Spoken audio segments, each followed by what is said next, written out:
नमस्कार मित्रों, आज चिंतन में युवा जागरण से राष्ट्र जागरण।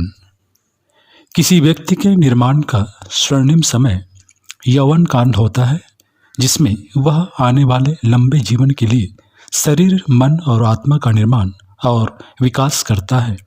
इसी नींव पर अपने जीवन का मजबूत भवन खड़ा करता है और उसका भोग करता है। किसी ने सच ही कहा है, वीर भोग्या वसुंधरा।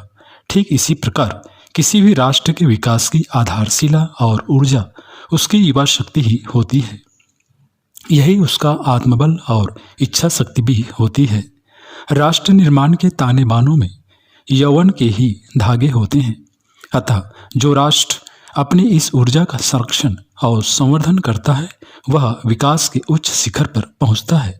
राष्ट्र के कृषि, उद्योग, शिक्षा, चिकित्सा, तकनीक, राजनीति रूपी चक्के को यही युवा शक्ति ऊर्जा व गति प्रदान करती है। यह राष्ट्र की रगों में बहने वाला गर्म खून है, जो उसे चैतन्य और प्रगतिशील बनाता है। भौतिक और आध्यात्मिक दोनों के विकास में इसी ऊष्मा का तप सक्रिय रहता है। हम एक समृद्धि और श्रेष्ठ संस्कृति के संवाहक हैं। पूर्व समय में जब यूरोप और अमेरिका में लोग पत्थरों से लड़ रहे थे, तब हमारा विकास और वैभव चरम पर था, और आज हम पुनः मध्यकाल के पतन पराभव से उभरकर नवीन यौवन के साथ उठ खड़े ही नहीं हुए, वरन संपूर्ण विश्व में अपनी श्रेष्ठ विरासत की शक्ति से विकास पथ पर चल पड़े हैं। आज हमारे युवा दुनिया के कोने कोने में अपने आध्यात्मिक मूल्य एवं दृढ़ इच्छा शक्ति एवं कौशल के सहारे योगदान कर रहे हैं। जहाँ जातियाँ आतंक ध्वंस में लगे हैं, वहीं भारत माँ के ये पुत्र सृजन में संकल्प हैं। जहाँ अन्य देश बूढ़े हो रहे हैं, वहीं हमारा यौवन और खिल रहा है। परिणाम स्पष्ट है कि आने वाले दिनों में भारत का यौवन संपूर्ण विश्व की अर्थव्यवस्था, राजनीति, विज्ञान, तकनीक आदि क्षेत्रों को अपनी बलिष्ठ भुजाओं से गति प्रदान करेगा। चूंकि भरतवंशी युवा शक्त में ऋषियों का रक्त प्रभावित है, सर्वे भवन्तु सुखिनः एवं वसुधैव कुटुम्बकम के मूल मंत्रों से विश्व वसुंधरा का श्रृंगार करेगा, और यही होगा मनुष्य में दिवत उदय एवं धरती पर स्वर्ग का अवतरण। यही उचित एवं अनुकूल समय है। राष्ट्र के प्रतिभा के धनी, संवेदना से भरे एवं श्रेष्ठ कार्यों में समय लगाने वाले संकल्पवान युवाओं को संगठित करने का, ओजस्वी, तेजस्वी एवं वर्चस्वी तरुणाई के निर्माण का तथा एक सुनिश्चित कार्य योजना में संलग्न कर स्वर्णिम राष्ट्र और नवयुग निर्माण में नियोजित करने का, युग निर्माण का युवा जागृति अभियान सृष्टा के महासंकल्प की पूर्ति का एक तेजस्वी प्रयास है। आज हम सांस्कृतिक संक्रमण के ऐतिहासिक दौर से गुजर रहे हैं। भौतिकवाद अपनी चरम सीमा पर है।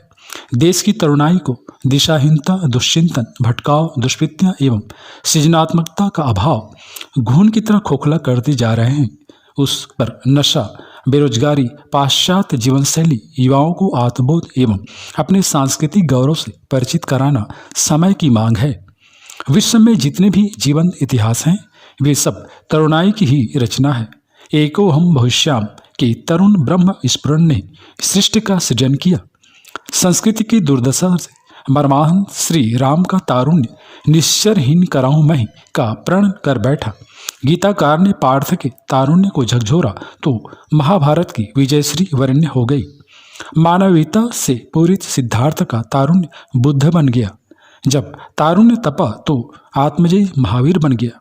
दयानंद, विवेकानंद, रामतीर्थ की तरुणाई देव संस्कृति का उद्घोषक बन बैठी। शहीदों की तरुणाई से भारत माता की प्रतन्त्रता की जंजीर चटक गई। आज विश्व की विभीषिकाओं का समाधान तरुणाई को निहार रहा है। वस्तुतः अब देश का भविष्य युवाओं के हाथ में ही है। युवक जिधर चल पड़ेंगे, देश भी उधर ही चल पड़ेगा। युवाओं का संगठन और उनकी गतिविधियों का सही नियोजन आज की प्रथम आवश्यकता है। युवा शक्ति ही राष्ट्र शक्ति बनकर राष्ट्र को समृद्धि, उन्नति एवं प्रगति के मार्ग पर ले जा सकती है।